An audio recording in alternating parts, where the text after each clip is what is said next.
We were about over Fort Wayne when we got the first warning. Indy Center, United 409er requesting. Go ahead, United 409. United 409er, roger, requesting clearance direct to Philadelphia. It was a little before midnight, and we were at 9,500 feet under a canopy of bright and twinkling stars, with a touch of moon, not much. There were not many other airplanes flying that night, and there was not much chatter on the circuits. Chicago and Indianapolis air traffic control centers were hardly doing any business at all, and we had an instrument clearance direct to Philadelphia with no delay expected. United 409, you were cleared direct to the Woodstown VOR, then Philadelphia. Then we heard a 707 call into center and ask what was going on. Something had flashed across their bow at flight level 270, heading south. Indianapolis Center, Eastern 1022. Be advised, unidentified traffic just passed in front of us, and it was pretty close. What was that? It was too close for comfort, Center. Copy Eastern 1022. I'm checking on it. Stand by. This is Indianapolis Center, Eastern 1022, and all aircraft on my frequency. Be advised, I just picked up fast-moving traffic southbound through my airspace. Identity unknown. Roger that, Center. Delta 315. Just saw the fast mover. Was not able to identify it either. Eastern 1022, Center. What's going on? It seemed to be coming our way towards Cincinnati, going supersonic.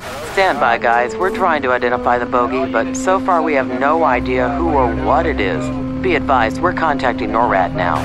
Far below, we could see lights on the ground. Ahead were stars, and all should have been restful and peaceful, except for that disquieting news. This is Indianapolis Center. All aircraft, listen up. NORAD has advised the Strategic Air Command of the unidentified intruder, and they are scrambling fighters to identify the bogey. Stand by for directions.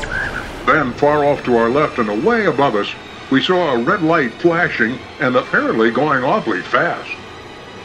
All aircraft, maintain this frequency and monitor guard on frequency 121.5 for possible NORAD scatter emergency clearances. Over. From the voices on the radio, there seemed to be many reports of the unknown at different places at the same time. Tucson Center, those guys must be crazy. Wait, I see it. There it is. Look at that guy move. That guy, there it is. I never would have believed this. This is NORAD broadcasting on guard. We're confirming multiple reports of unidentified bogies. SAC has scrambled interceptors to all possible locations. By the time we passed Pittsburgh, confirmations on the sighting had been reported everywhere from Boston to San Diego. Everywhere the same, a small, fast-moving, erratically flying target. It was when we were starting to let down for Philadelphia International that the most upsetting report of all came to us. This is New York Center broadcasting on guard. Warning, there are multiple unidentified bogies approaching Philadelphia's airspace at a very high rate of speed. Be prepared to take evasive action. Fighter interceptors are in pursuit. We turned toward the Boothwind fan marker and began to slide into the long runway. United 409, Philly approach. We have pop-up traffic at your 6 o'clock position headed your way and gaining rapidly. United 409er, copies. Continue on course, but please keep us advised. But you can imagine what that did to our nervous systems. We continued our approach, dropped the gear, gave her half flaps, and turned on the landing lights. United 409, contact tower on 118.5. Good luck. Contacting control tower.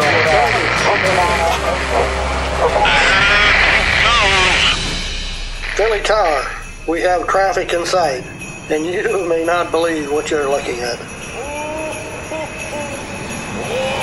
Clearly illuminated in the triple beams of our brilliant landing lights, we saw the mysterious object. A red-colored sled, towed by 9 creatures that looked like deer, one of which had a red nose like a rotating beacon.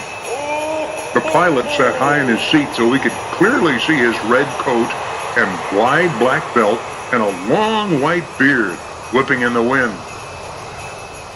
As he crossed ahead of us, he looked over his shoulder and waved.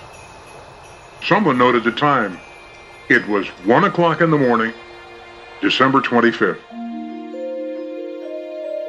Roger, United 409er. Take a right turn on Kilo 3 to Juliet, then taxi to gate. Right on taxiway Kilo 3 to Juliet, and on to the gate. Good night, and have a Merry Christmas.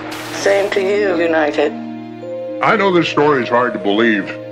I know that there are people who will make fun of it. But before they do, I wish they'd look at a copy of last year's newspapers on Christmas. It's all reported right there, so it must be true.